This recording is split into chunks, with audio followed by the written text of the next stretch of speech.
at sila po ay magbibigay po sa atin pagbubulay-bulayan ang salita ng ating Panginoon. Palakpakan po ang Panginoon sa buhay po ng ating Panginoon. Salamat po.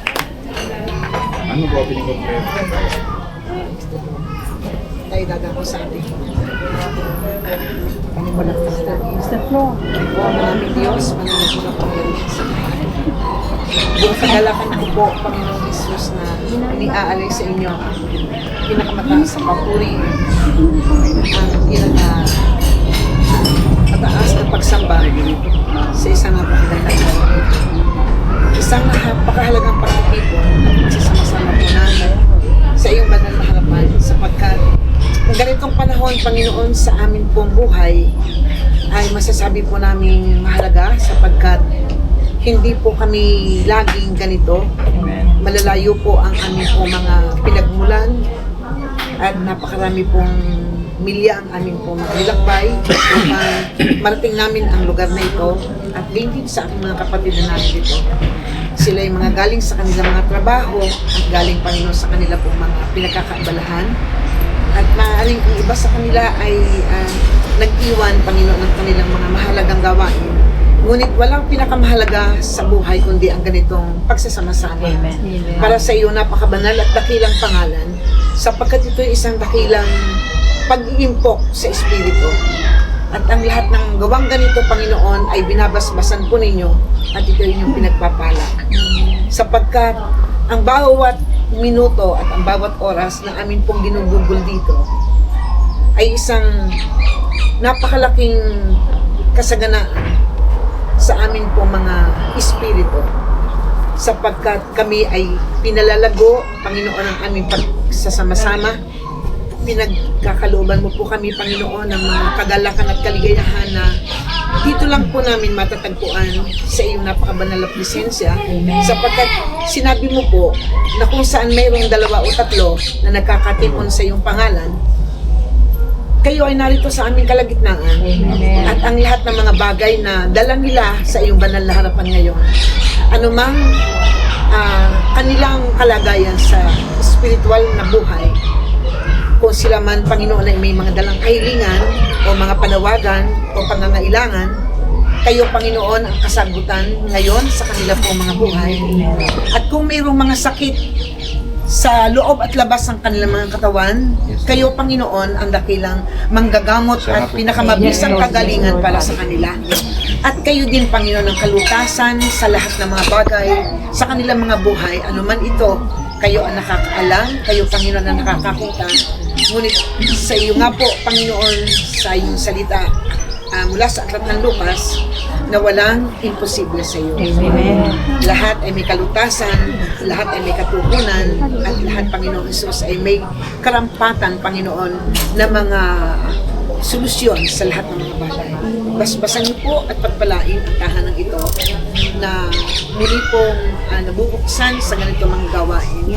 Isang napakahalagang panahon, Panginoon, sa paghahanda ng buhay at sapagkat ang pamamahay na binubuksan para sa iyong banal na gawain, Panginoon, ay tunay na binubuksan nga po upang tanggapin po nila ang napakahalagang mga kaloob at mga biyaya at mga dakilang mula sa iyong harapan.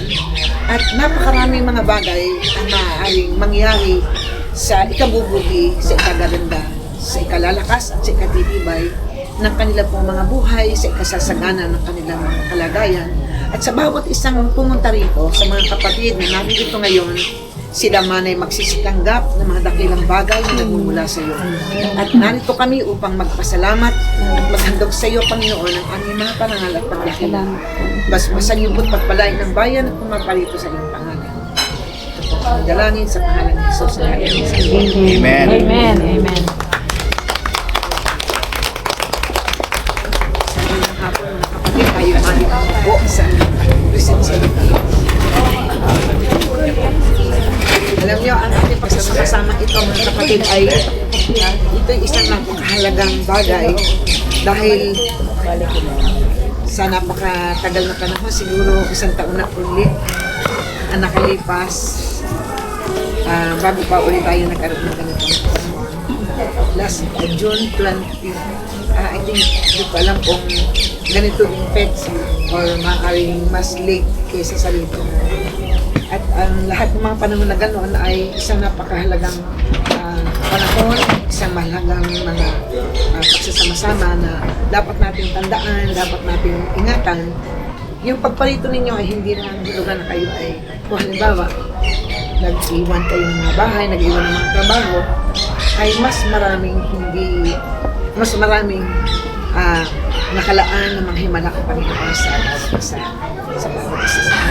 Naniniwala din ako na yung mga sakit karamdaman na maaaring nararamdaman natin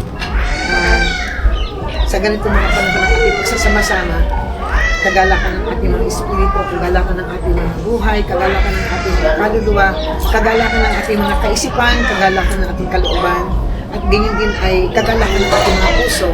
Yan ay nagdadala ng kagalingan, nagdadala ng kagamutan, nagdadala ng mga panibagong mga aura ng ating mga buhay.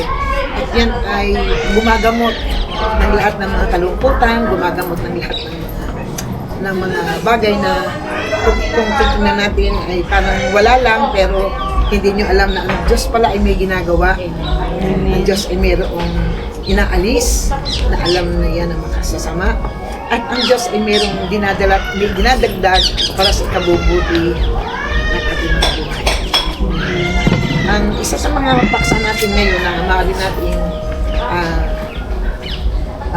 sama-samahan, yung bagang prinsipyo ng kasaganaan. It is the principles of prosperity. Dahil minsan, babasahin ko muna sa inyo yun. May mga salita ang Panginoon na babasahin ko sa inyo. Dito ay sa aklat ng 2 Chronicles chapter 26 verse 5. Ang sabi dito ng Panginoon, at siya'y tumalagang hanapin ang Diyos.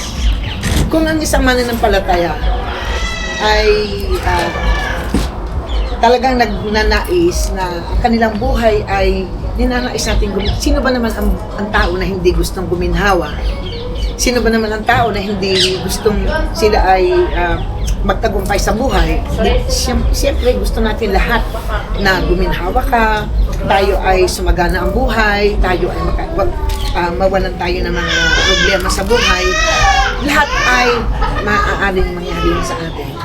At dito ay sinasabi ng Panginoon, at siya'y tumalagang hanapin ang Diyos sa mga panahon, sa mga kaarawan ni Zacarias, na siyang maalam sa pangitain sa Diyos. Alam niyo, may mga taong gifted sa mga karunungang ganito. Hindi, yung gift na ito ay hindi napapag-aralan sa mga paaralan, sa mga university, hindi natin ito makukuha. Dahil mayroong mga taong titingnan natin, pangkalaniwan lang naman, kumbaga, hindi pa nga minsan makaabot ng sa average, yung kaalaman ng isang tao. Pero pagdating na sa mga pangitain, pagdating na sa mga pag-unawa, sa mga yung kaalaman patungkol sa mga panahon, mayroong ibinibigay ang Diyos na mga gift. Pero sa iisang espiritu yun. Sabi nga ng Panginoon, may iba't ibang kaloob, pero mula sa iisang espiritu. Hindi ang lahat ng kaloob ng pagpapagaling, kaloob ng paggawa ng himala, kaloob ng pag-unawa, kaloob ng karunungan, kaalaman, whatever it is, iisang espiritu ang pinagaling. Ngunit dito sa pangitain na ito, na sinasabi ng Panginoon, ay sabi dito, itong si Zacarias, at siya tumalagang hanapin ang Diyos sa mga kaarawan ni Zacarias. Doon sa panahon ni Zacarias, sinasabi dito, na siyang maalam sa pangitain sa Diyos. At habang kanyang hinahanap ang Panginoon, pinagiginhawa siya ng Diyos. Dito ay isang mga salitang maaaring ito inyong naririnig na malimit na ituturo.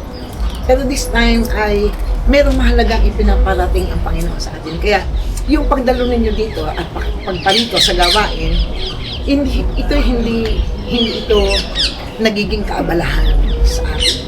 Kundi ito'y maramdaman natin yung kakaibang galak na dala ng banal na Espiritu sa atin. At ating maramdaman at ating makita na may ginagawa ang Panginoon. Ano man ang mga bagay, ano man ang sitwasyon, gaano man ka-imposible ng isang bagay, pag ang Diyos na sa oras na ito ay kumikilos, ngayon din ang Diyos ay gumagawa ng mga kasagutan sa inyong mga pangangailangan, sa ating mga kahilingan. At ngayon din ang Diyos ay maaaring gumagawa ngayon ng dakilang himala ng pagpapagaling inside. Amen. Kung meron, minsan ay hindi natin nararamdaman yun, pero meron pala. Akala natin wala, pero meron. At sa buhay natin bilang tayo ay, tayo naman siguro, ay, mga lahat ay magulang dito. Lahat tayo ay may kanya-kanya mga bagay sa buhay.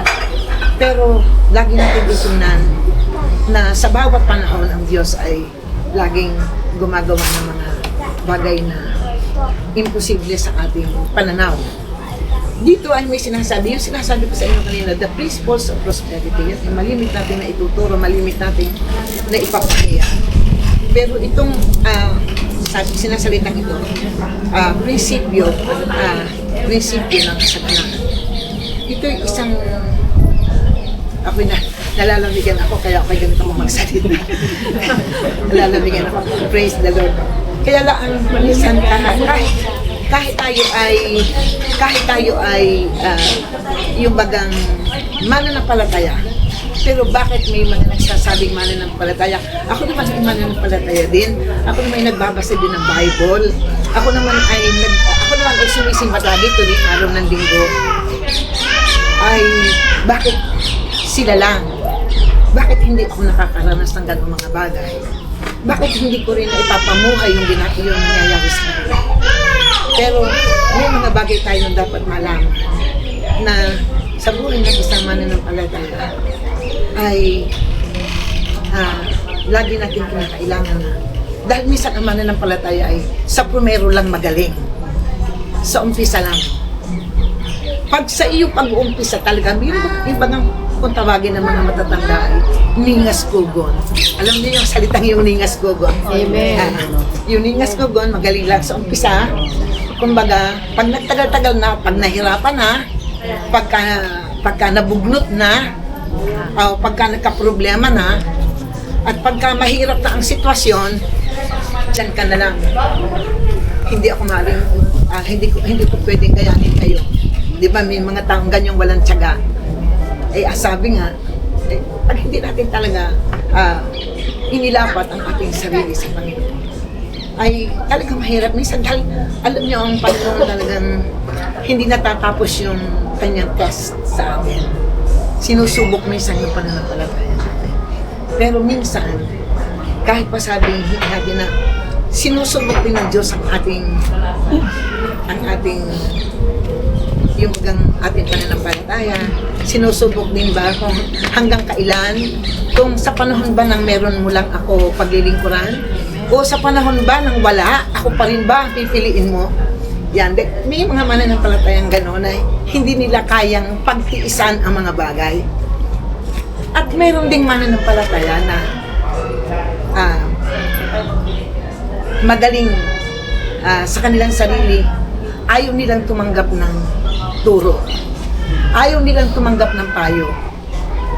Pag ang isang mananampalataya ay hindi marunong tumanggap ng payo, sabi natin instruction, yung instruction sa isang tao, pinakamahalaga sa isang mananampalataya na marunong kang tumanggap ng payo. Itong nangyari dito sa 2 Chronicles chapter 26 verse 5, ito ay isang taong marangal ang pinagmulan. Sila'y mga angka ng pagkahari. Sila'y mga mayayaman. Sila'y mga royal blood. Sila ay mga matatalino. Ang kanilang pinanggalingan angkan ay hindi basta. Pero dahil sa kanilang pagiging mapagmalaki, hindi nila pinaiiral. Alam mo, sa harapan ng Panginoon, gaano man kataas ang ating mga pinag-aralan, gaano man kayaman ang iyong kalagayan sa iyong pinagmulan, Pag tayo'y nandito na sa presensya ng Panginoon, hubangin mo lahat yan. Alisin mo lahat kung anumang pagkatao meron ka. Kung ikaw man is senyora, senyorito, o anumang kalagayan mo sa buhay, pagdating mo na dito sa presensya ng Panginoon, kailangan hubangin mo na lahat yan. Kailangan alisin mo ang lahat na meron ka. Dahil sa totoo naman talaga, ay kahit pa sa natural na sinasabi ng Bible, kung ikaw ay napakakipot ng pintuan ng ating papasukan, meron diyang maluwang na pintuan, na lahat ng kayaka sa buhay pwede mong dalhin. Lahat ng bagay na madadala mo doon sa maluwang na pintuan. Pero may isang pintuan napakakipot na hindi mo madadala, hindi mo pwedeng dalhin ang anuman, wala kang madadalang anuman, kundi talagang mismong dito sa iyong balikat na ito, kung ano lang talaga yung laki nito, yun lamang talaga ang susuotan mo. At sila ay marami sa kanila ay mga inaalihan ng masamang espiritu ng mga talagang mayroon silang may mga sakit na meron ang mga yung inaalihan ng masamang espiritu na yung kanilang kilay inaahit nila. Purihin ang Panginoon.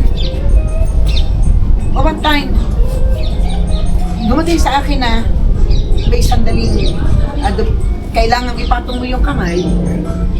Abi, purihin ang Panginoon. Sapagkat nakikita natin, at ako mismo, parang katulad ni Haring David. Si Haring David, nung panahon na siya ay tawagin na ng Panginoon as next king of Israel, nahalata ni David, nasa Bible yan, in the book of 2 King, nahalata ni King David nahalata ni Haring David na talagang sumasa kanya ang Panginoon. Dahil oras na siya tumutugtog na, yung masamang espiritu na kay King Saul ay umaalis. Nagiging mabuti sa kanya. Hindi pa mahahalata natin bilang tayo mga tao na Diyos, maramdaman mo sa sarili mo that you are chosen, that you are a chosen child of God. Maramdaman mo na ikaw ay isang taong pinili ng Diyos. Amen. Ngayon, dito sa salitang ito, na nakita ko doon sa aklat ng Marcos chapter 9 verse 7, pinapatong ko yung mga kamay. Hindi ko pala igaganyan yung kamay ko, natutumba na yung mga tao. Pero hindi ko pa napapatong yung kamay ko in Jesus' name. And then, nararamdaman mo talagang sila pinagaling ng Panginoon. Dahil yung gift na dumarating sa iyo. Dahil inilalakip yan ng Panginoon sa iyo. If you are called and chosen by God, ikaw ay ibubukod na. Hindi mo na pwedeng ihalubilo ang iyong sarili sa iba. Hindi ka naman nagmamalaki at hindi ka naman pwedeng magmataas. Pero kailangan ibukod mo ang sarili mo dahil nga may different spirit ka na. Hindi ka na katulad ng, hindi ka na pangkaraniwan. Hindi ka na tulad ng pangkaraniwan na pwede kang humalubilo o makimingel sa kanila. Kailangan ibukod mo dahil mayroong anointing na sumasa iyo na hindi mo pwedeng ipakipag-ugnayan sa iba. Kailangan ibukod mo. Kaya masasabi sa inyo ng mga tao, ikaw ay nagmamataas na, ikaw ay nagmamalaki na, akala mo kung mga sino na, pero ano man ang sabihin sa iyo, huwag mo nang papasinin yun.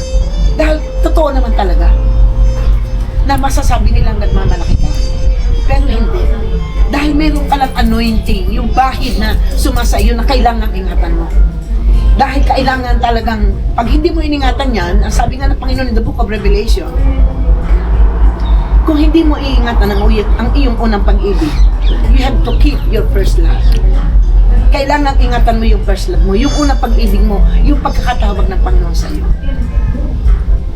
Pag hindi mo iningatan yan, sabi ng Panginoon, I will come and I will remove your candlestick. Darating ako sa inyo at aalisin ko ang inyong mga kandilero sa inyong mga kamay. What is meant by kandilero? Yan ay candlestick, yung anointing, yung bahid. Pag nawala na ang bahid sa isang mananampalataya, yan nga ang sabi. Pag sa asin ay nawala ang alak, ano pang halaga ng asin? Wala na. Kahit ba yan na ibuntun mo sa niluluto mo, walang kwenta na. Gayon din tayo bilang isang mananampalataya. Pag nawala na yung bahid at kapangyarihan ng Diyos sa'yo, kahit na ikaw ay gumanto, wala na, hindi na, hindi. Yeah, you have to keep the anointing of God. You have to keep the calling. At ingatan mo ang sarili mo. Laban sa mga ugaling hindi dapat. Dahil ang pinagiginhawa ng Diyos sa buhay ng isang mananampalataya, yun ding marunong mag-ingat ng kanyang karakter. Ugali ng isang tao. Pag ang isang tao ay walang galang sa kanyang sarili, pag hindi mo ginalang ang sarili mo, you cannot give respect to others. How can you give respect to others if you yourself cannot respect you yourself? Kailangan ingatan mo ang sarili mo. Hindi sa pagmamalaki, hindi sa pagmamayabang, hindi sa ikaw ay nagmamarunong akala mo kung sino ka, hindi. It is because you are chosen by God. Dahil doon sa pagkakapiling sa iyo ng Diyos, dahil doon sa pagkakatawag ng Diyos sa iyo, kinakailangan ibukod mo na ang sarili mo. Dahil nga, sabi nga, many were called, but you are chosen. Marami ang tinawag, pero kukunti ang pinili.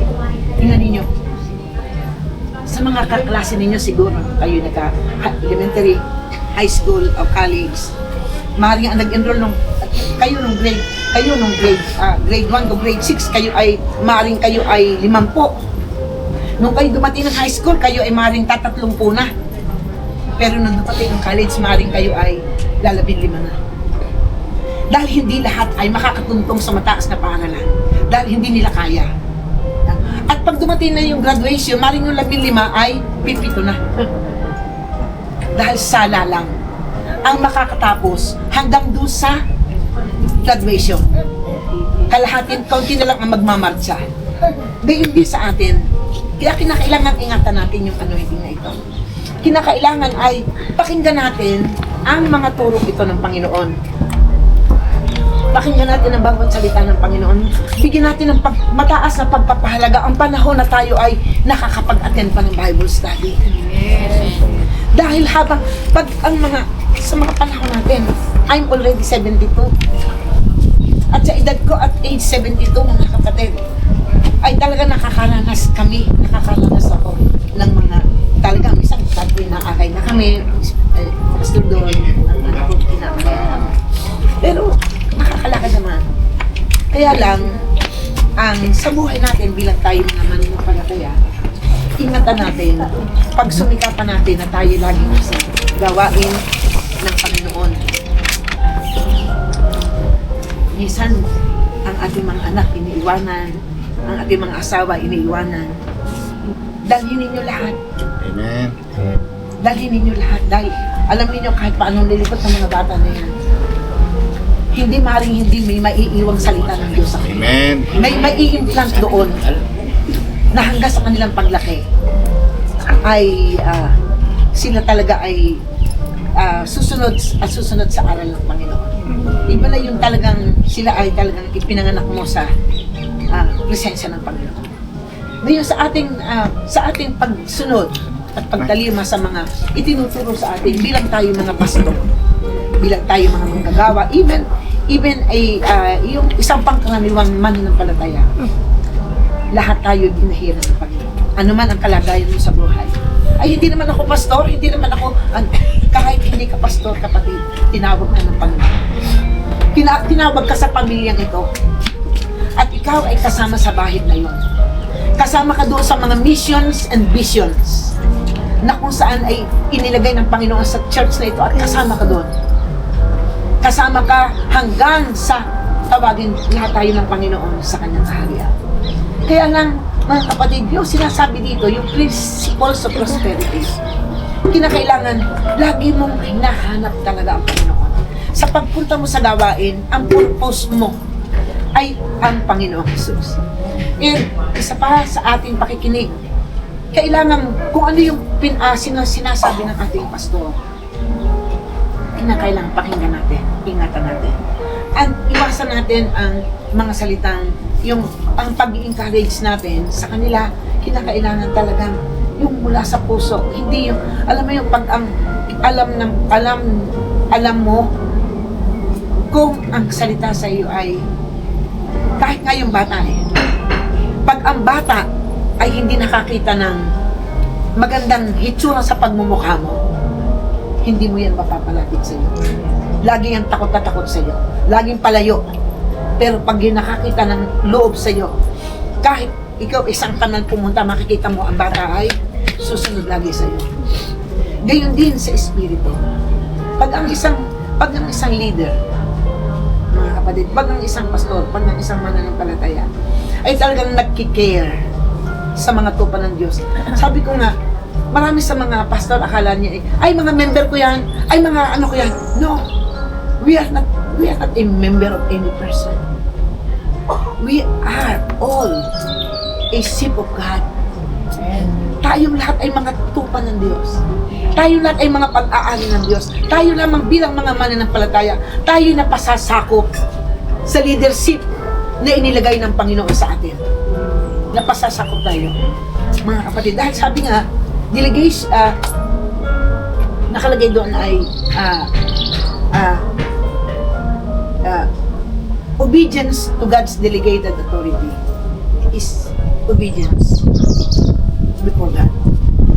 Ang pagsunod mo sa taong itinalaga ng Diyos para sa ating spiritual na kalagayan, yun ay pagsunod mo sa Diyos. Dahil ang itinuturo ng isang pastor ay galing sa Bible. At kinakailangan ng isang nagtuturo ay talagang babad. Talagang ikaw ay nagbabasa, inuunawa mo, mga kapatid. Sa iyong sariling kapamaraanan, marami kang matututunan. Kahit may isa ka lang libro. Dahil kailangan natin ang pagbabasa. Kailangan natin ang mga quiet time. Kailangan natin, hindi huwag naman kayo magagalit sa akin, mga kapatid. Dito, wala tayo ditong, wala tayong maaari ditong, itatwa. Wala tayong maaaring kabigin. Tayo lahat ay pare-pareho ditong mga anak ng Diyos, mga kapatid. Pero, kailangan ipasakop natin ang ating sarili. Kung ano ang instruction sa'yo, just do it. Gawin natin. Hindi para sa sinuman. Hindi para kay pastor.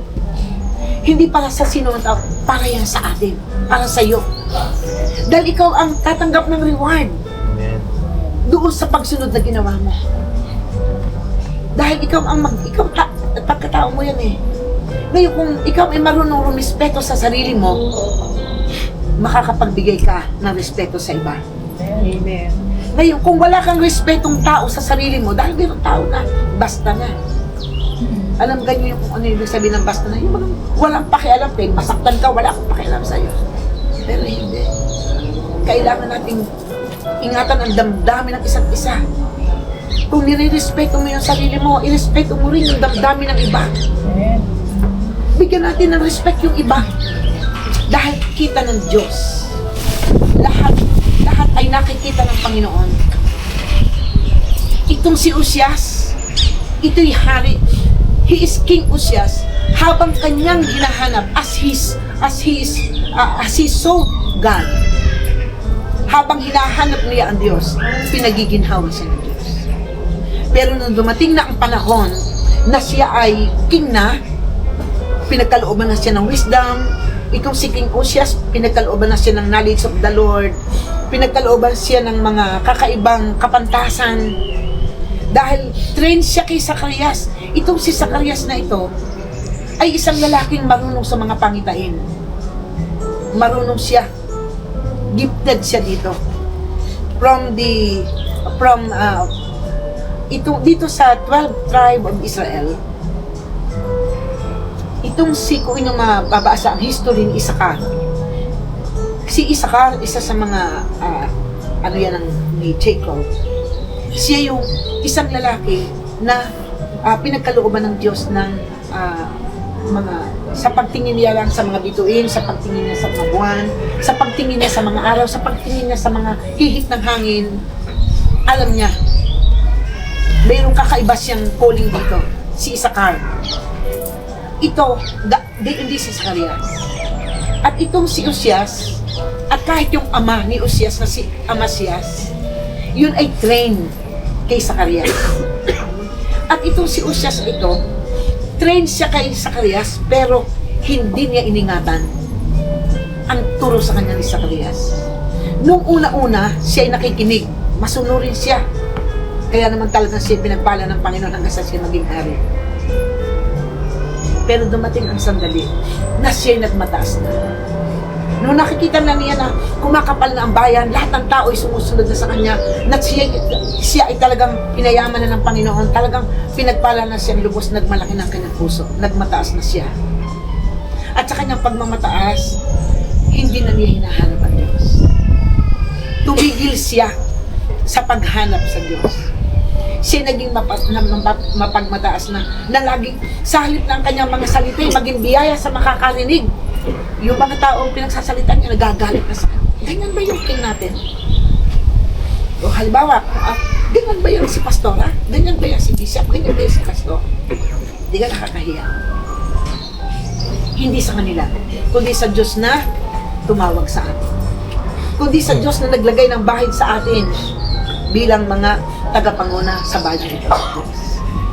Kaya kinakailangan bilang tayo ay mga anak ng Diyos, kung gusto rin yung buminhawa sa espiritu, sa kaisipan, sa kalooban, sa ating mga damdamin, kung gusto natin guminhawa sa ating kalagayang espiritual, eh kinakailangan talagang maging masunurin tayo. Ipasakop natin ang ating mga sarili at huwag tayong gumawa ng mga bagay na alam natin labag sa kalooban ng Panginoon. Dahil minsan ang pinaiiral natin ay yung sarili nating gusto. Sila ay marami sa kanila ay mga inaalihan ng masamang espiritu ng mga talagang mayroon silang may mga sakit na mayroon ang mga yung inaalihan ng masamang espiritu na yung kanilang kilay inaahit nila. Purihin ang Panginoon. O one time, dumating sa akin na may sandaling kailangan ipatong mo yung kamay. Abi, purihin ang Panginoon. Sapagkat nakikita natin at ako mismo parang katulad ni Haring David. Si Haring David, noong panahon na siya ay tawagin na ng Panginoon as next king of Israel, nahalata ni David, nasa Bible yan, in the book of 2 King, nahalata ni King David na, nahalata ni Haring David na talagang sumasa kanya ang Panginoon. Dahil oras na siya tumutugtog na, yung masamang espiritu na kay King Saul ay umaalis. Nagiging mabuti sa kanya. Hindi mahahalata natin bilang tayo mga tao ng Diyos, mararamdaman mo sa sarili mo that you are chosen, that you are a chosen child of God. Mararamdaman mo na ikaw ay isang taong pinili ng Diyos. Amen. Ngayon, dito sa salitang ito na nakita ko doon sa aklat ng Marcos chapter 9 verse 7, pinapatong ko yung mga kamay. Hindi ko pala igaganyan yung kamay ko, natutumba na yung mga tao. Pero hindi ko pa napapatid yung kamay ko in Jesus' name. And then, nararamdaman mo talagang sila ay pinagaling ng Panginoon. Dahil yung gift na dumarating sa iyo. Dahil inilalakip yan ng Panginoon sa iyo. If you are called and chosen by God, ikaw ay ibubukod na. Hindi mo na pwedeng ihalubilo ang iyong sarili sa iba. Hindi ka naman nagmamalaki at hindi ka naman pwedeng magmataas. Pero kailangan ibukod mo ang sarili mo dahil nga may different spirit ka na, hindi ka na katulad ng, hindi ka na pangkaraniwan. Hindi ka na tulad ng pangkaraniwan na pwede kang humalubilo o makimingle sa kanila. Kailangan ibukod mo dahil mayroong anointing na sumasa iyo na hindi mo pwedeng ipakipag-ugnayan sa iba. Kailangan ibukod mo. Kaya masasabi sa inyo mga tao, ikaw ay nagmamataas na, ikaw ay nagmamalaki na, akala mo kung mga sino na, pero ano man ang sabihin sa iyo, huwag mo nang papasinin yun. Dahil totoo naman talaga na masasabi nilang nagmamalaki ka. Pero hindi. Dahil meron ka lang anointing, yung bahid na sumasayo na kailangan ingatan mo. Dahil kailangan talagang, pag hindi mo iningatan yan, ang sabi nga ng Panginoon in the book of Revelation, kung hindi mo iingatan ang iyong unang pag-ibig, you have to keep your first love. Kailangan ingatan mo yung first love mo, yung unang pag-ibig mo, yung pagkakatawag ng Panginoon sa iyo. Pag hindi mo iningatan yan, sabi ng Panginoon, I will come and I will remove your candlestick. Darating ako sa inyo at aalisin ko ang inyong mga kandilero sa inyong mga kamay. What is meant by kandilero? Yan yung candlestick, yung anointing, yung bahid. Pag nawala na ang bahid sa isang mananampalataya, yan nga ang sabi. Pag sa asin ay nawala ang alak, ano pang halaga ng asin? Wala na. Kahit pa yan na ibuntun mo sa niluluto mo, walang kwenta na. Gayon din tayo bilang isang mananampalataya. Pag nawala na yung bahid at kapangyarihan ng Diyos sa iyo, kahit pa ikaw igumanto, wala na, hindi. Yeah, you have to keep the anointing of God. You have to keep the calling. At ingatan mo ang sarili mo. Laban sa mga ugaling hindi dapat. Dahil ang pinagiginhawa ng Diyos sa buhay ng isang mananampalataya, yun ding marunong mag-ingat ng kanyang karakter. Ugali ng isang tao.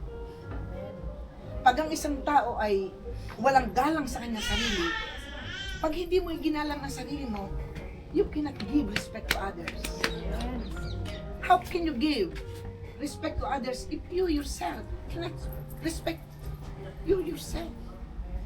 Kailangan ingatan mo ang sarili mo. Hindi sa pagmamalaki, hindi sa pagmamayabang, hindi sa ikaw ay nagmamarunong akala mo kung sino ka, hindi. It is because you are chosen by God.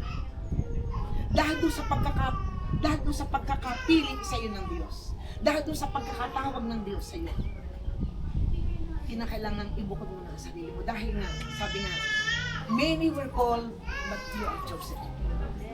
Marami ang tinawag, pero kukunti ang pinili.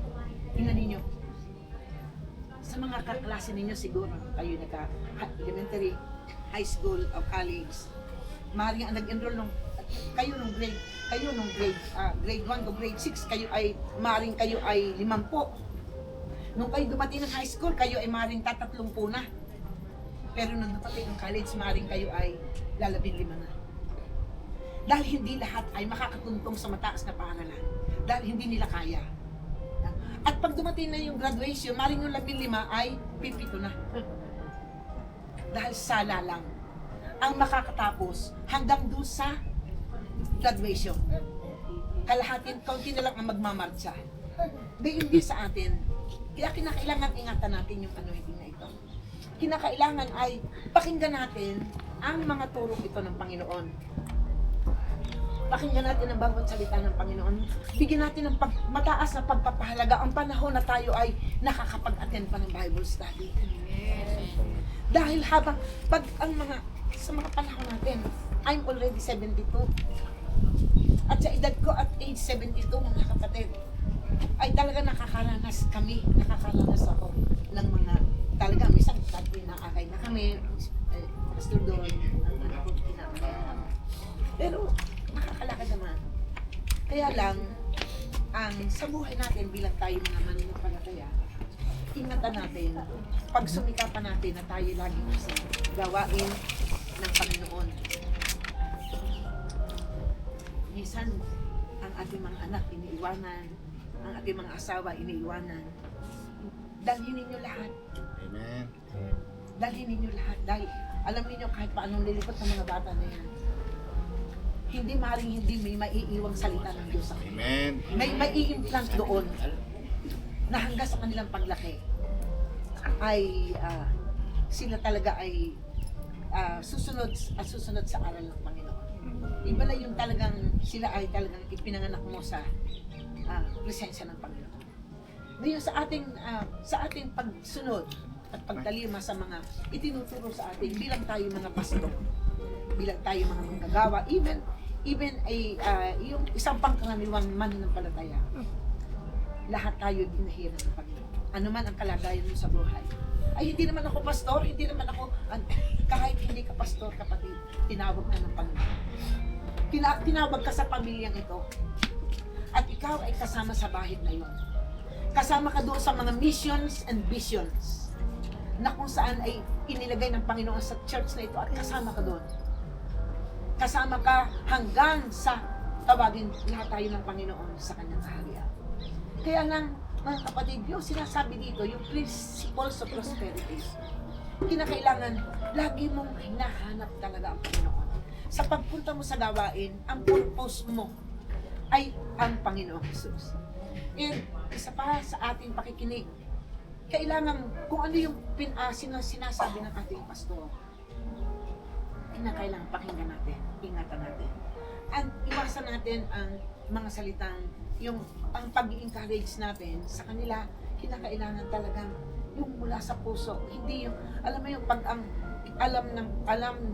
alam mo kung ang salita sa iyo ay kahit nga yung bata pag ang bata ay hindi nakakita ng magandang hitsura sa pagmumukha mo, hindi mo yan mapapalapit sa iyo. Lagi yan takot na takot sa iyo. Laging palayo. Pero pag yun nakakita ng loob sa iyo, kahit ikaw isang tanan pumunta, makikita mo ang bata ay susunod lagi sa iyo. Gayon din sa espiritu. Pag ang isang leader, mga kapatid, pag ang isang pastor, pag ang isang mananampalataya, ay talagang nagki-care sa mga tupa ng Diyos. Sabi ko nga, marami sa mga pastor akala niya ay mga member ko yan, ay mga ano ko yan. No, we are not a member of any person. We are all a sheep of God. Tayong lahat ay mga tupa ng Diyos. Tayo lahat ay mga pag-aari ng Diyos. Tayo lamang bilang mga mananampalataya, tayo na pasasakop sa leadership na inilagay ng Panginoon sa atin. Napasasakop tayo, mga kapatid. Dahil sabi nga, delegation, nakalagay doon ay obedience to God's delegated authority is obedience before God. Ang pagsunod mo sa taong itinalaga ng Diyos para sa ating spiritual na kalagayan, yun ay pagsunod mo sa Diyos. Dahil ang itinuturo ng isang pastor ay galing sa Bible. At kinakailangan ng isang nagtuturo ay talagang babad. Talagang ikaw ay nagbabasa, inuunawa mo, mga kapatid. Sa iyong sariling kapamaranan, marami kang matututunan. Kahit may isa ka lang libro. Dahil kailangan natin ang pagbabasa. Kailangan natin ang mga quiet time. Kailangan natin, hindi huwag naman kayo magagalit sa akin, mga kapatid. Dito, wala tayo ditong, wala tayong maaari ditong, itatwa. Wala tayong maaaring kabigin. Tayo lahat ay pare-pareho ditong mga anak ng Diyos, mga kapatid. Pero, kailangan ipasakop natin ang ating sarili. Kung ano ang instruction sa'yo, just do it. Gawin natin. Hindi para sa sinuman. Hindi para kay pastor. Hindi para sa sinuman tao. Para yan sa atin. Para sa iyo. Dahil ikaw ang tatanggap ng reward. Doon sa pagsunod na ginawa mo. Dahil ikaw ang pagkatao mo yan eh. Ngayon kung ikaw ay marunong rumispeto sa sarili mo, makakapagbigay ka ng respeto sa iba. Amen. Ngayon, kung wala kang respetong tao sa sarili mo, dahil mayroong tao na, basta na. Alam ganyo yung kung ano yung ibig sabihin ng basta na, yung mga walang pakialam kayo, masaktan ka, wala akong pakialam sa'yo. Pero hindi. Kailangan nating ingatan ang damdamin ng isa't isa. Kung nire-respeto mo yung sarili mo, irespeto mo rin yung damdamin ng iba. Bigyan natin ng respect yung iba. Dahil kita ng Diyos. Lahat ay nakikita ng Panginoon. Itong si Uzias, ito'y hari. He is King Uzias. Habang kanyang hinahanap as he saw God. Habang hinahanap niya ang Diyos, pinagiginhawa siya ng Diyos. Pero nung dumating na ang panahon na siya ay king na, pinagkalooban na siya ng wisdom. Itong si King Uzias, pinagkalooban na siya ng knowledge of the Lord. Pinagkalooban siya ng mga kakaibang kapantasan. Dahil trained siya kay Zacarias. Itong si Zacarias na ito ay isang lalaking marunong sa mga pangitain. Marunong siya. Gifted siya dito. Dito sa 12 tribe of Israel, itong kung inyong mababasa ang history ni Isakar. Si Isakar, isa sa mga, ni Jacob. Siya yung isang lalaki na pinagkalooban ng Diyos ng sa pagtingin niya lang sa mga bituin, sa pagtingin niya sa mga buwan, sa pagtingin niya sa mga araw, sa pagtingin niya sa mga hihit ng hangin. Alam niya, mayroong kakaiba siyang calling dito, si Isakar. Ito, hindi si Zacarias. At itong si Uzias, at kahit yung ama ni Uzias na si Amasias, yun ay trained kay Zacarias. At itong si Uzias ito, trained siya kay Zacarias, pero hindi niya iningatan ang turo sa kanya ni Zacarias. Nung una-una, siya ay nakikinig, masunurin siya. Kaya naman talaga siya pinagpala ng Panginoon hanggang sa siya maging hari. Pero dumating ang sandali na siya'y nagmataas na. Noong nakikita na niya na kumakapal na ang bayan, lahat ng tao ay sumusunod na sa kanya, na siya ay talagang pinayaman na ng Panginoon, talagang pinagpala na siyang lubos, nagmalaki ng kanyang puso, nagmataas na siya. At sa kanyang pagmamataas, hindi na niya hinahanap ang Diyos. Tumigil siya sa paghanap sa Diyos. Siya naging mapagmataas na laging sa halip ng kanyang mga salita, maging biyaya sa makakarinig. Yung mga taong pinagsasalita niya, nagagalit na sa kanya. Ganyan ba yung king natin? O halimbawa, ganyan ba yung si pastora? Ganyan ba yung si bishop? Ganyan ba yung si pastor? Hindi ka nakakahiya. Hindi sa kanila, kundi sa Diyos na tumawag sa atin. Kundi sa Diyos na naglagay ng bahid sa atin bilang mga tagapanguna sa bayan ito. Kaya kinakailangan bilang tayo ay mga anak ng Diyos. Kung gusto rin yung buminhawa sa espiritu, sa kaisipan, sa kalooban, sa ating mga damdamin, kung gusto natin guminhawa sa ating kalagayang espiritual, kinakailangan talagang maging masunurin tayo. Ipasakop natin ang ating mga sarili at huwag tayong gumawa ng mga bagay na alam natin labag sa kalooban ng Panginoon. Dahil minsan pinaiiral natin ay yung sarili nating gusto. Kung meron ka dito sa kabila, meron ba dito kami, talagang iiwanan, talagang huhubarin yan, talagang aalisin niya ng Panginoon. Hanggang sa ikaw ay makapasok talaga doon sa isang pinto ang makikita yung kung talaga itinalaga ka doon.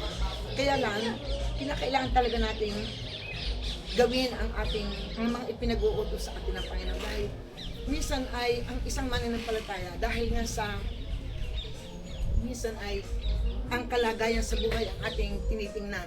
Kahit masabihin natin na mayroong mga mananampalataya ayaw nilang sila ay pagsasabihan.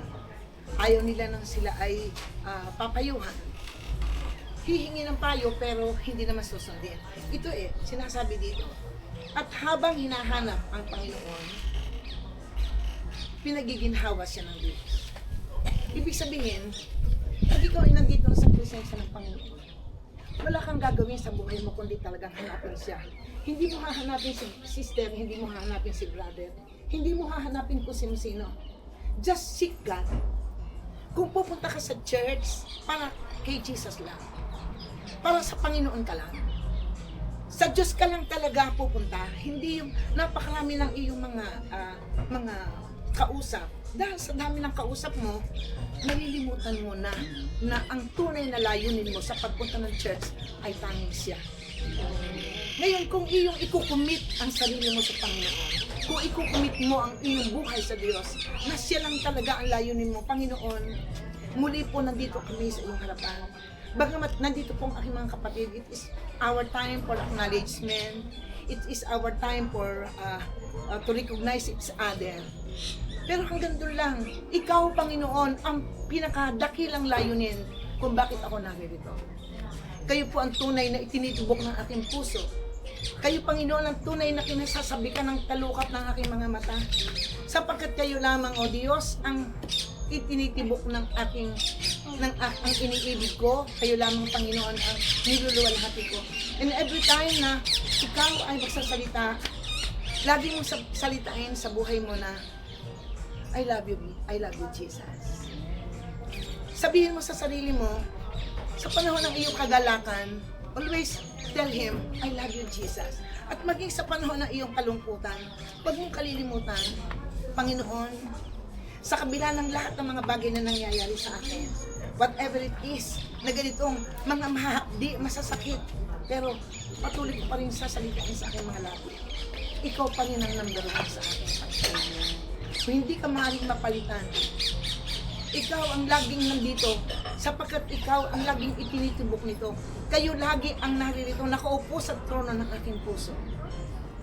Dahil dito sa ating puso, sinasabi nga na ito yung sentro ng buhay natin. Kung paano ano ba yung sinasabi natin? Ano ba ang puso ng Biblia? Ang pinakapuso ng Biblia, ano yon? The heart of the Bible is John 3:16. Ano yung John 3:16? Alam natin yan. Kahit tayo tulog, alam natin yan. Maging English, maging sa Tagalog, kaya mong banggitin yan. Kaya mong salitain yan sa Kanya. Pero, sa iyong pag-awit, habang ikaw ay nandyan sa kagalakan ng iyong pag-awit, always remember, always sabihin mo lang sa Kanya, I love you, Jesus. Sa iyong pagsasalita noon, dinig ng Holy Spirit ang mga sinasabi mo. At kaagad sa isang iglap, yung sinalita mo, nandun agad sa Kanya. Dahil ganun talaga yun. Dahil yung relasyon ng Holy Spirit and the Son of God, ng Panginoong Jesus, and the Father, sila yung isang gumagawa ng mga bagay para sa ating mga buhay. Kaya yung ginagawa natin para sa iisang Diyos, sa pangalan ng Ama, ng Anak at ng Espiritu Santo, sa pangalan ni Jesus, alam na alam yan, pinagiginhawan niya tayo sa lahat ng yan. Ngayon, mga kapatid, kailangan ang pagsunod, kailangan ang pakikinig, kailangan ang pagkilala sa mga instruction sa atin. Huwag ninyong kalilimutang makinig. Oras na magkamali ka sa instruction sa iyo, tapos ka. Hindi mo na pwedeng ulitin. Dahil sabi nga, pag minsan kumatok na sa iyo, ang isang pagkakataong itinakda sa iyo ng Panginoon, maaaring hindi na maulit yun. Kaya maging maingat tayo. Kaya doon sa ating relasyon sa Kanya, lagi kang hihingi ng tulong sa Panginoon. Panginoon, sa lahat ng bagay, tulungan mo po ako. Wala po akong kakayang gawin ang anumang mga bagay sa buhay ko maliban kayo. Dahil minsan, ang tao, kahit paanong turo mo, kahit paanong, minsan, yung pa rin umiiral pa din yung ego, yung pa rin kanya ang ginagawa. Hindi nakikinig sa mga instruction. Alam niyo mga kapatid, kaya nga tayo may pastor. Kaya nga tayo ay may Diyos. Ang payo ng Diyos ay ito, Biblia. Ito lang. Saan ka man magdating, ang salitang ito hindi pwede itong mapalitan. Sabi nga ng Panginoon, ang salitang ito ay magpakilanman ay nakatatag na sa langit at ito ay nangyayari sa lupa. Ang bawat salitang itinatag ng Diyos mula sa langit ay ginagawa niya dito sa lupa.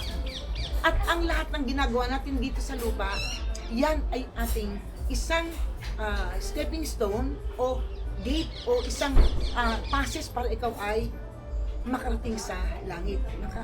Di ba sabi ng Panginoon, Ama namin, sumasalangit ka. Sabi nga ng ating panalangin, Ama namin, sumasalangit ka. Nasaan ang ating Ama? Nasa langit. Sambahin ang pangalan mo. Sinasamba natin ang pangalan ng Diyos. Sambahin ang pangalan mo. Sundin ang loob mo. Saan natin susundin ang loob ng Diyos? Sa langit, hindi natin kailangan ang kalooban ng Diyos sa langit. Tapos na. Tapos na yung role ng pagsunod natin sa kalooban ng Diyos. Ang pagsunod natin sa kalooban ng Diyos ay dito sa lupa. Dahil pagdating natin sa langit, hindi na natin kailangan ang sundin ang kalooban ng Diyos. Dahil talagang nandun ka na nasa Kanya ka na Hindi na kailangan yung pagsunod. Dito sa lupa ang pagsunod. Nandito tayo, itong lupa training ground natin ito. Kaya hanggat nandito tayo sa lupa, maging masunurin tayo sa Panginoon ayon sa kanyang mga bilin, ayon sa kanyang mga salita. Dahil habang ikaw ay gumagawa ng iyong pakikinig, ng iyong pagsunod, ng iyong sa katuparan ng kanyang kalooban, ang sabi ng salita ng Diyos, ang sabi dito, pinagiginhawa siya ng Diyos. Buhay ang salita ng Diyos. Hindi ito galing sa akin. Biblia ito, mga kapatid. Ang sabi dito sa English, and as long as he sought the Lord, God made him to prosper. Habang hinahanap ng isang mananampalataya ang Diyos, pinagiginhawa siya ng Diyos.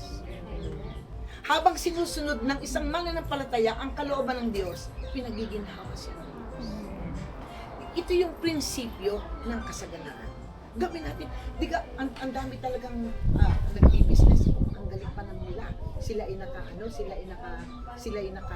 naka-jackpot sila sa kanilang business. Naka-jackpot sila o nakakuha sila ng tamang panahon. Hindi yung nakakuha ng tamang panahon. Mula sa Diyos yun. Lahat na nangyayari mula sa Diyos yun. Binibigyan lamang tayo ng Panginoon talaga ng mga bagay talaga na ng wisdom paano mo maa-acquire ang gayon sa buhay.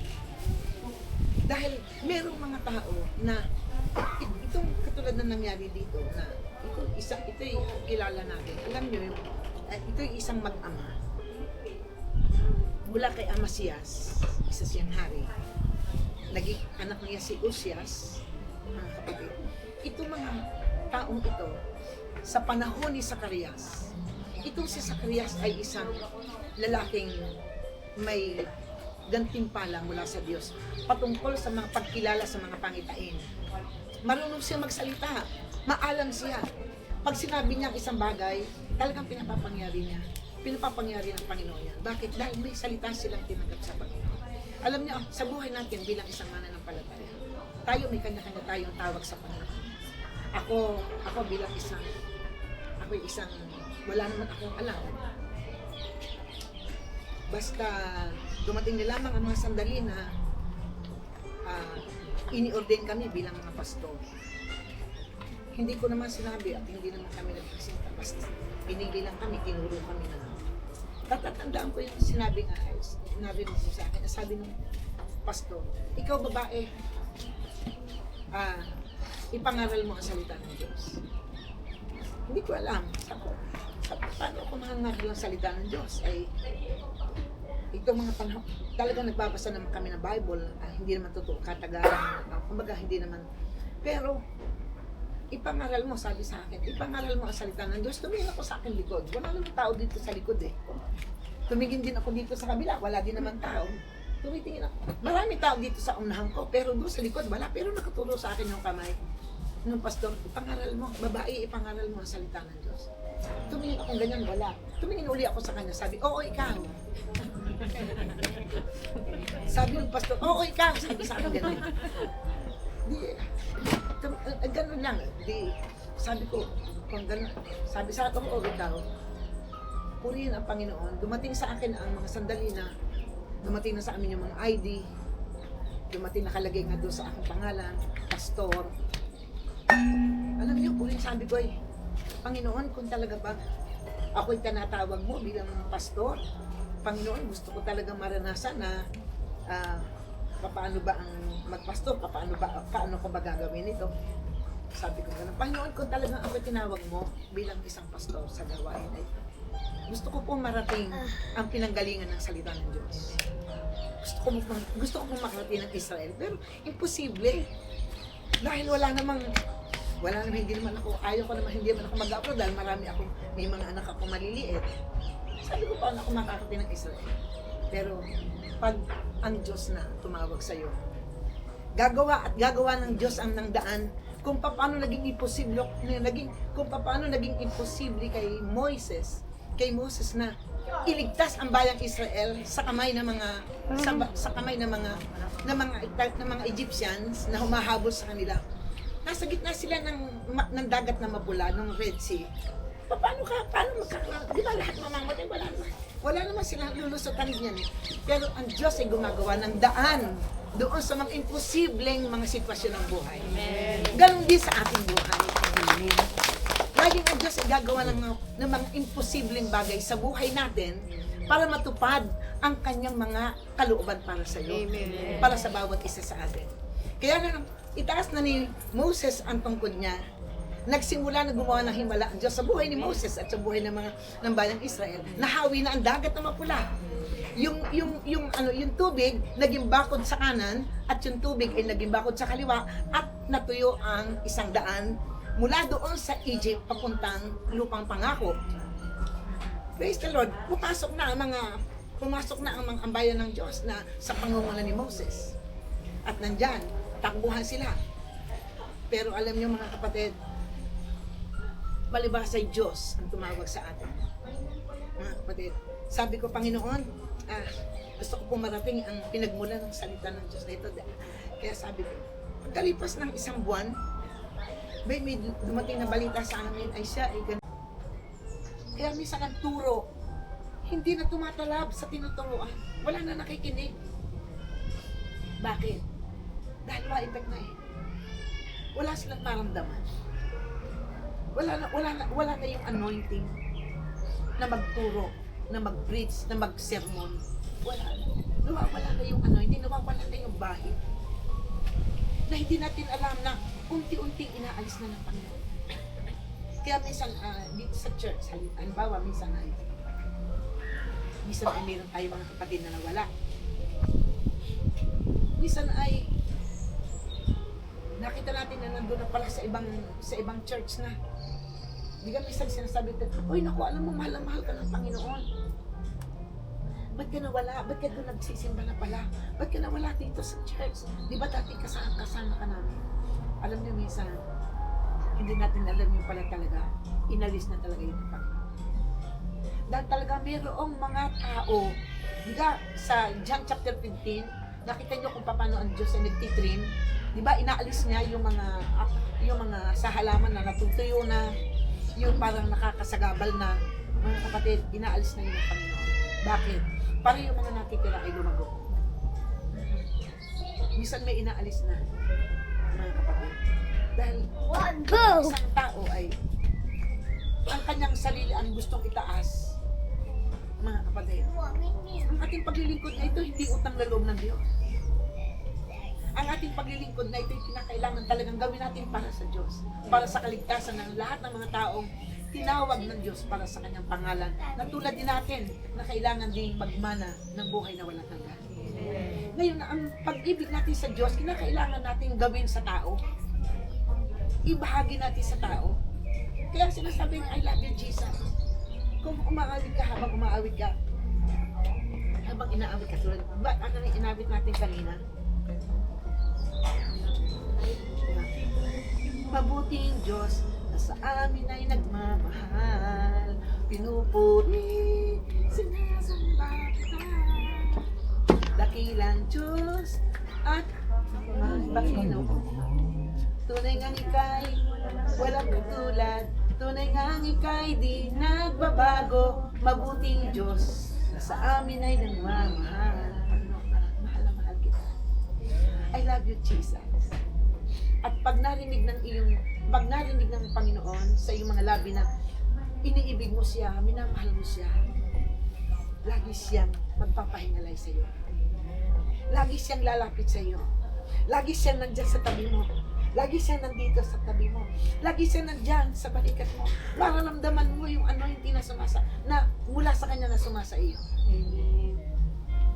Dahil iba yung mararamdaman niya ng maaari sa mga anak mo, may magandang nangyayari. Sa iyong asawa, may mga mabuting ginagawa ang Panginoon. Pero bakit minsan ay hinahanap din ng iba, pero bakit wala? Dahil pag ang Diyos ay lumayo na sa iyo, mahirap yun sa isang mga talagang luluha ka. Pagka naramdaman mo ang Diyos ay wala sa iyo, iiyak ka talaga. At huwag nating intayin talaga na mangyayari yun. Hanggat maaari ay gawin natin talaga na ah, gawin natin talaga na sapunan agad natin para huwag lumayo ang Panginoon. Tigupin mo yung tuhod mo. Itaas mo na yung kamay mo, Panginoon. Humihingi po ako ng tawad. Kinikilala ko po lahat ng mga kasalanan ko. Lahat ng mga kamalian ko. Ang hindi ko pagsunod sa lahat ng mga instruction sa akin. Ang hindi ko pakikinig sa mga payo. Panginoon, ang pagmamarunong, ang pagmamalabis ko, ang mga bagay na hindi tama na mga ginawa ko at inasal ko. Panginoon, patawarin ko. Dahil kailangan talagang isa yung mga labi. Di ba ang ginagawa ng mga Katoliko, sila ay nagmumpisal sa pari? Hindi natin kailangan na mamumpisal sa pari. Mamumpisal tayo sa Diyos. Siya'y Diyos, siya'y Espiritu na nakakarinig ng mga pag-usal ng dalangin. At pag ikaw may nagsalita, gawin natin. Huwag mong basta salitain lang. Dahil ang iyong salita ay nangangailangan ng gawa. Dahil sabi nga ng Panginoon sa Bible, in the book of Hebrew, faith is dead without works. Gawin natin. Para guminhawa ang buhay natin, para magbalik yung anointing, para magbalik yung ginhawa ng buhay. Mula sa oras na ito, maging prinsipyo natin ang guminhawa. Maging prinsipyo natin na tayo ay makabalukas na muli para magbalik yung ginhawa ng buhay. Dahil kahit paanong gawin nating paglilingkod sa Diyos at kung wala ang pagsunod, wala ang pagpapakumbaba, wala ang pag-iingat ng anointing, wala yung ating lubusang paghanap sa Diyos. Kaya sabi dito, maliwanag ito sinasabi sa Tagalog, at siya'y tumalagang hanapin ang Diyos sa mga kaarawan ni Zacarias. Sino yun? Yun si King Uzias. Na siyang maalam sa pangitain sa Diyos. Dahil ito si Zacarias, sabi ko nga sa inyo, gifted ito sa mga pangitain. At habang kanyang hinahanap ang Panginoon, pinagiginhawa siya ng Diyos. Ulitin ko, at habang hinahanap niya ang Panginoon, pinagiginhawa siya ng Diyos. Amen. Ito yung sinasabi ng Bible, mga kapatid. Kaya sa oras na ito, ako ay nagpapasalamat ng marami sa Panginoon dahil itong katuruan na ito, mga kapatid, ay isang napakahalagang, napakaraming to dahil kailangan dito na kailangan natin makita dito kung ano talaga yung mga prinsipyo na dapat natin gawin.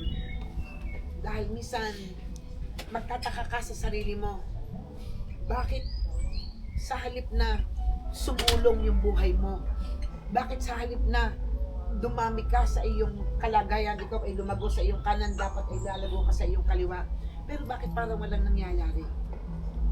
Parang hindi nakakaroon ng epekto ang iyong ginagawa. May kulang tayo at may kailangan tayo gawin. Go back to your first love. Magbalik ka sa unang pag-ibig mo sa Diyos. Sabi ng Biblia. You have to go back. Bumalik ka. Go back to basic. Magbalik tayo sa pinagmula natin sa pananampalataya. Balikan mo kung saan ka unang tinawag ng Panginoon at doon ay magsimula kang muli. Iwasan natin ang manloko ng kapwa. Iwasan natin ang magsinungaling, ang magyabang. Iwasan natin ang magmalaki. Iwasan natin ang gumawa ang magsalita ng mga bagay na hindi naman natin kayang gawin. Huwag mo nang salitain kung hindi mo naman gagawin. Huwag ka nang mangako kung hindi mo naman kayang tupangin. Mangangako ka na mangangako. Isa na huwag naman kayo magagalit sa akin. May mga kapatid na, sister, pautangin mo ako. Brother, pautangin mo naman ako. Babayaran kita sa Sabado. Nakasampung Sabado na.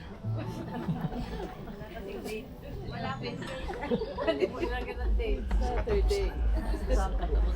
Hindi pala kakabayan. At ano pa ang isa pa nagiging resulta pa ang nagiging nakakalungkot.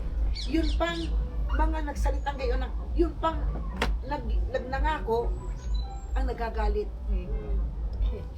Pagka ganyan ang buhay natin, talagang kahit ikilumukso na lumukso, ay talagang hanggang dyan ka lang talaga. Parang ikaw ay lakad ng lakad na hindi ka nakakalis sa tayo mo. Pero akala mo nasa iyo ang Diyos. Nasa iyo ang Diyos pero hindi siya gagawa ng anumang bagay na makabubuti sa iyo dahil talagang nagsasalita ka ng hindi mo kayang gawin para sa sarili. Hindi naman sasabihin ng Diyos na ipapahama ka pero walang magiging epekto. Magtatanim ka lang na magtatanim pero walang magiging bunga. Bibili ka ng mga kambing, bibili ka ng mga baboy, bibili ka ng mga baka, magpapababa ka ng baka, magpapababa ka ng baboy, pero walang iniaanak. Marami tayong karanasan dyan mga kapatid. Napakarami ng mga kapatid natin. Nagbababoy, nagbabaka, nagkakambing. Sabi nila, sabi ng mga kapitbahay, pagka naman ako naman ikay doon din ikaw nagpapisip ko kisa nagpababa, doon ikaw kay gayon ikaw. Ay ako doon din ikaw nagpababa. Ay ilan ang anak ng iyong baboy. Hindi ako iaapat. Ako ilan, ang ating ilamin dalawa. Hindi naman na ng 8. Ay laging gayon ang gayon, may isa tatlo, may isa iaapat, may isa lilit. O mga kapatid, bakit? Tapos yung 5 iyon ni anak, pinamamatayan pa ng 3, di dadalwa na. Totoo yan. Yan ay mga testimony sa atin sa church. Bakit? Yung iba bakit hindi ka nakapag-attend ng Bible study? Hoy, ikinaantay ko. Sabi mo mag-a-attend ka, hindi mo naman sinasabing hindi ka dadating. Ako nag-attay sa iyo. Ako'y nanganganak ng aking baboy. Ako hindi nakaalis lang. Sabi naman ng isa, ay naku, yung akin ng baboy nanganganak din. Alin, nung nakita ko, nag-aano na ay siya, Panginoon kayo na po ang bahala sa akin. Ay pagdating nga naman nagtatakbuhan na yung kanyang mga biyak. Ay sabi naman ng isa, ako lang kakarami ka ng igik ang iyan. Ang ilabing dalawa ay ilang anak ng iyo'y aarapan. Ay tapos sinamatay pa yung 3, di isa natin. Mga kapatid, ay gayon ng gayon, hindi naman laging minsan, laging gayon ng gayon. Ay di nahihili ng nahihili. Ay bakit? Gayanin mo. Dahil pagka manganganak, hindi talagang nakikinig sila. Kung ano yung instruction, as per instruction, gawin natin. Dahil habang ikaw ay nakikinig at sumusunod sa mga ipinapayo sa iyo, ang Diyos ang gumagabay sa iyo. Pero pag sumala ka na ng linya sa kanya ipinayo, ikaw ay nandoon, ang Diyos pala ay narinig. Ay di sana nga. Kaya wala ang pagginhawa ng buhay. Yan ang kaginhawa ng buhay ay hindi mula sa lakas ng tao. Hindi sa iyong lakas ng trabaho. Hindi sa laki ng iyong business, hindi. Diyos ang nagpapalago ng iyong business. Ang Diyos ang nagpaparami ng iyong kita. Ang Diyos ang gumagawa ng pilak at ginto sa buhay mo. Hindi ang business mo. Gamit lang na instrumento yan. Pero ang Diyos ang nagdadala ng pilak, ginto at ng mga salapi at ng mga pera at mga kaginhawahan sa buhay. Siya lang ang maring gumawa. Walang ibang author ng kasaganaan kundi ang Diyos. Amen. Kaya mula sa oras na ito mga kapatid, maraming salamat sa inyong pagdating. Dahil ang inyong pagdating dito ay talagang parayon sa inyo. Dahil anumang karamdaman meron kayo ngayon, sabihin mo lang, I'm healed in the name of Jesus. I'm healed in the name of Jesus. Makikita ninyo. Amen. Wala na yung sakit na yun. Rich. In the name of Jesus. Ito yun. Dahil minsan alam nyo yung, minsan tayo, ito isang hindi ito, wag naman kayong maano sa akin, pero meron tayo isang matandang kapatid. Yan ay, galing kami sa gawain. Yung babae yun ay, yung baga ang kanyang matres yan.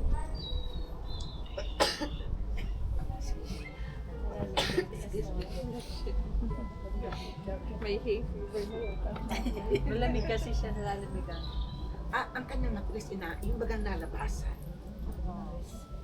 Totoo yun. Nagbuwa. Oo, yung sinasabi nila na buwa daw. Yun ay for so many years. Siya ay yun ang buhay niya. Pero nung talagang dumating na yung siya ay nakinig sa sinasabi, ang sabi ng pastor, sabihin mo, pinagaling na ako ng Panginoon. Pinagaling na siya ng Panginoon. Sino mga masasalubo ng tao? Alam mo, sa pagkapunta ko doon sa laban, ako'y pinagaling na ng Panginoon. Pinagaling na siya ng Panginoon. Mula yung kanyang buwa, wala nang lumalabas sa kanya doon sa kanya. Wala na yun. Kahit kanyang kinakabang, wala na. At hanggang sa oras na ito, buhay pa yun. Amen. Buhay pa. Yun ay ang ating kapatid, yun ay si Sister Lucia. Matandang Sister Lucia. Ina ni Sister Myra. Ang kanyang siya ay napakaliit na babae. Maliit na babae siya. I think siya ay 4'11". Pero ang anak niya ay hindi ko alam kung anim. Pinagaling siya ng Panginoon. Dahil alam niyo kung bakit. Ang kanya, siya ay isang babae. Noong una, siya ay nililibak ng mga tao. Mahirap lang sila. Mahirap lang. Ang kanyang anak ay anim kung saan siya. Alam niyo ngayon ang mga anak, purihin ng Panginoon. Lahat na akin niya, lahat sa Panginoon ang kanyang mga anak. Yung kanyang mga anak, lahat ay naakin niya yung 7 anak, manugang mga apo, lahat kasama niya lahat sa Diyos. Dahil ang kanyang investment sa kanyang buhay, wala siyang inaasahan. Sabi niya, Pastora, wala po kaming maraming pambili ng bigas. Pero ang isang nakakatuwahang ginagawa sa amin ng Diyos, sa tuwing kami kakain, kami ho'y may kinakain. Kami ho'y may, ang aking mga anak lahat ay nakain. Hindi ho kami pinaliliban ng Diyos sa aming pagkain. Hanggang sa oras na ito, ang mga anak lahat ay napakababait, ang mga apo lahat ay napakababait. At ang lahat ng mga tao ay gumagalang sa kanya kahit isang maliit lang na babae pero iginagalang ang kanyang pagkatao. Dahil siya, kahit siya hindi nag-aral na babae, siya lalayo po ang aming po mga pinagmulan at napakarami pong milya ang aming po mga nilakbay upang marating namin ang lugar na ito at din sa aking mga kapatid na dito. Sila yung mga galing sa kanilang mga trabaho at galing Panginoon sa kanila po mga pinagkakaabalahan. At maaaring ang iba sa kanila ay nag-iwan, Panginoon, ng kanilang mga mahalagang gawain. Ngunit walang pinakamahalaga sa buhay kundi ang ganitong pagsasama-sama. Amen. Para sa iyo, napakabanal at dakilang pangalan, sapagkat ito ay isang dakilang pag-iim. Alam niyo yung isang bagay na napakahalaga sa inyo. Kung titimbangin ang inyong mga buhay,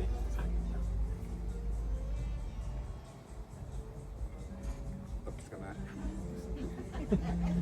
Kung titimbangin natin mga buhay, dahil sa ating pananampalatayang ito, napakabigat dahil ang Espiritu ng Panginoon ay nasa sa atin. Dahil nung tayo likhain ng Panginoon, ang kanyang Espiritu ay binigay niya sa atin. Kaya napakahalaga ang bawat isa sa atin. Ngayon, sa pagkakaroon natin ng pananampalataya sa ating Panginoon sa Kristo, naging matimbang ang bawat isa sa atin sa harapan ng Panginoon. Napakahalaga ninyo dahil sa pananampalataya ninyo sa ating Panginoon sa Kristo. Kaya ang buhay ninyo ay totoong napakahalaga. Kaya nang ang pagkakilala sa atin ng ating Panginoon sa Kristo ay mataas. Kaya meron tayong isang dignidad o self-esteem na sa paningin ng Panginoon, kayo ay very important. Pero sa paningin ng ibang tao, kinakailangang mataas din ang pagkakilala sa inyo ng inyong kapwa, ng mga tao na nakakakilala sa inyo. Dahil hindi pwedeng mataas ang tingin sa inyo ng Panginoon, pero pagkatao mo naman sa paningin ng ibang tao ay hindi tama at hindi matuwid. Kaya kinakailangan ang salita ng Diyos ay ating pinag-aaralan. Hindi basta binabasa. Mga kapatid, hindi basta binabasa ang salita ng Diyos. Ang salita ng Diyos ay ating pinag-aaralan, nilalakaran at isinasapambuhay. Kung ang salita ng Diyos ay ginagawa natin gayon, makikita nyo ang tagumpay sa buhay ninyo. At ang buhay natin sa harapan ng Panginoon Jesus ay magiging matimbang, magiging balance, Dahil yung salita ng Diyos na nagtuturo sa atin upang tayo makapamuhay ng maayos, maganda sa paningin ng Panginoon, tumitimbang. Ngayon, kung ang ating pagkakilala sa Panginoon, sabihin natin mataas. Ang pagkakilala sa atin ng Panginoong Diyos na ating Panginoon Kristo mataas. Ang paningin naman sa iyo ng tao ay napakababa, hindi balanse. Hindi malulugod ang Panginoon sa buhay mo kapag gayon ang takbo ng ating buhay. Kaya kinakailangan yung salita ng Diyos natin nababasa, pinag-aaralan, ito'y nilalakaran, isinasa pamuhay. It is not enough na nabasa natin ang salita ng Diyos, pero walang effect sa harapan ng ating Panginoon. Useless sa ating ginagawang pagbabasa dahil hindi nabubuhay ang salita ng Diyos na natatanong sa ating puso. Gaya yung salita ng Diyos, ito ay isang binhi na kinakailangang mabuhay sa ating puso, sa ating buong pagkatao. Para yung binhing ito ay tumubo, lumago at magbunga. At dito makikinabang ang isang Kristiyano, isang mananampalataya. Kaya nagpapasalamat sa Panginoon dahil nakikita ko yung mga potentials ninyo talaga nasa harapan ng Panginoon ay mataas na ori. Yung quality ng inyong pananampalataya sa Panginoon. Dahil nagagala kami sa tuwing kami paparito, talaga namang excited ng lahat na kami man, gayon din, nasasabik na lagi namin makita kayo na kahit na medyo malayo ang distansya natin, lagi namin naalala kayo sa aming mga pagpupuri, pagpapasalamat, pananalangin, lagi namin dinadalangin kayo dahil matimbang kayo sa harapan ng Panginoon. At ito yung isang tungkulin na ating ginagampanan sa harapan ng Panginoon na yung minamahal ng Panginoon ay dapat na mahalin din namin. Dahil kung hindi namin may pakikita ang pagmamahal namin sa inyo, eh, hindi malulugod sa amin ang Panginoon. At hindi magkakaroon ng kalaguan ang ating pananampalataya at hindi lalago ang isang church. Kaya nung nakaraan ng linggo, nabasa ko sa note ni Pastor Don, wow, full pack tayo. Full pack daw yung church, punong-puno. Dahil nakikita yung katotohanan sa buhay ninyo lahat, yung pagmamahalan nyo sa isa't isa, napakahalaga yan sa harapan ng Panginoon. Yung pagkilala nyo sa isa't isa, yung pagiging isa sa Panginoon, yun ay isa sa pinakamahalagang katangian ng isang Kristiyano na hindi dapat ito mawala. Walang pagmamalaki, walang pagmamataas sa sino man sa atin, kundi tayo pantay-pantay ang ating pagkakilala sa isa't isa. Kaya dito, walang magmamalaki, walang magmamataas, walang magmamarunong, walang magsasabi at magsasalita na ako yung mas sigit kaysa sa iyo. Tayong lahat ay pantay-pantay sa harapan ng Panginoon. Dahil isang espiritu na ibinigay sa atin ang ating Panginoon Kristo. At yung pag-ibig niya sa atin, pantay-pantay tayong lahat. Hindi kami leader, kami tagapagturo lamang kami. Kami ay servant, kami ay lingkod ng Panginoon. Kaya mas maganda pa nga, tayo ninyo eh. Nakaupo kayo, pero yung nagtuturo nakatayo. Nagsasalita, nagsasaliksik. Kaya ang aking habilin sa lahat ng mga kapatid na naririto, gusto ko malaman ninyo, mahal kayo ng Panginoon. Kaya lang, yung binahin na tatanim sa inyong mga puso, patubuin natin. Palaguin natin. Dahil isang binhi na hindi lumalago, na yan ay magiging isang stagnant na binhi, hindi kayo makikinabang. Para pakinabangan natin ang magandang bagay na inihanda ng Panginoon sa atin, patubuin natin sa ating buhay ang pananampalataya. Papagungahin natin. Amen. Paano natin gagawin yon? Ang bawat salita natin na mabasa sa Biblia, alam natin na yan ay salita ng Diyos na tinatanim sa puso at buhay ng bawat tao sa ating lahat, patubuin natin. Paano kinakailangan lakaran natin yung bagay na ating sinasampalatayanan. Isa pamuhay natin lahat siya. Dahil kung hindi nyo isa sa pamuhay ang salita ng Diyos, hindi kayo makikinabang. Walang kabuluhan ang ating pagbabasa. Kung binasa lang natin, kahit patapos mo ang Biblia, from Genesis up to the Revelation, at walang natanim sa iyong espiritu na salita ng Diyos, walang kabuluhan ng lahat. Kaya gusto kong maunawaan ninyo, mahal kayo ng Panginoon. Kami nagpapasalamat na lubos sa inyong pagkipagkaisa sa gawain ito ng ating Panginoon Jesucristo. Kaya naman, lagi kaming nagagalak na idalangin at ilapit kayo sa Panginoon na ang London Church ay mas lalo pang pagpalain ating Panginoon Jesucristo. Kaya lang, yung kinakailangang balanse. Kung minahal kayo ng Panginoon, mahalin din naman ninyo ang isa't isa. Magbigayan tayo sa isa't isa. Magpalamangan tayo sa isa't isa. At bigay natin ang tamang uri ng pag-ibig sa isa't isa.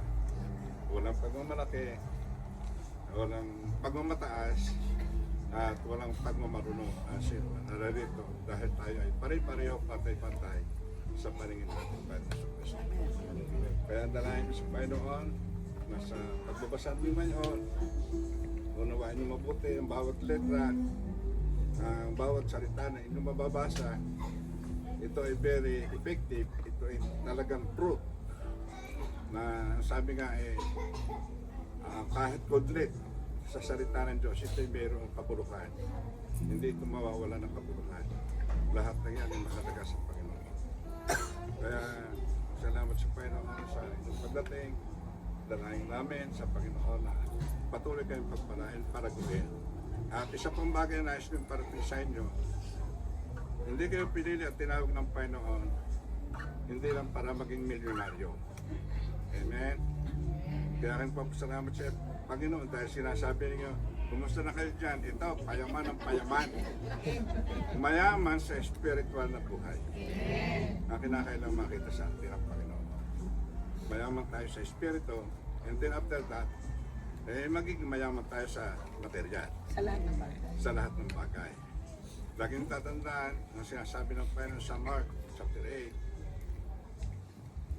Anong pakikinabangan ng tao makamit kung wala kayo mana ng puso ng libutan kung mapapahamot naman ang iyong kaluluwa sa amin ng impyerno.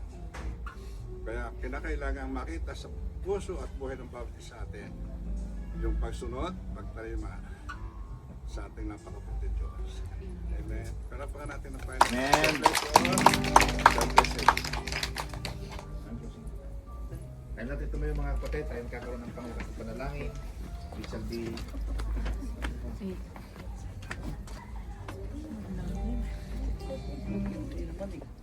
Panginoon Jesus, ubos po aming pagpupulit at pasalamat sa napakadakilang sandaling ito.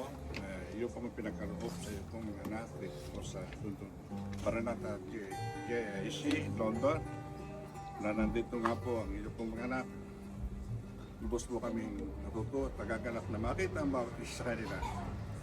Na kanilang pananampalataya, Panginoon Jesus, ay patuloy na pinalalago mo po, pinatitibay, pinatatatag ayon sa iyong magandang plano at layunin para sa buhay po ng bawat isa sa kanila. Kaya naman sa oras ito, Panginoon Jesus, nandito po, dalangin na iyong abalikot at ng bawat isa sa amin na patuloy pong papagyamanin sa kanilang mga puso at isipan ang inyong mga buhay na salita. Palaguin po, patubuin, papagungahin upang pakinabagan ng bawat isa sa kanila ang katotohanan ng walang ibang Diyos na dapat paglikuran maliban sa iyo. Salamat po Panginoon, igawad po yung masbas, pagpapala sa bawat isa sa amin. Ang biyaya ng Panginoon Jesucristo at ang pag-ibig ng Diyos at ang pakikisama ng Espiritu Santo ay sumatinawang lahat at ang bawat isang naririnig ay magsabi ng Amen. Amen. God be the glory.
I love you with the love of the Lord. Tayo lahat ay magkamayan mga kapatid.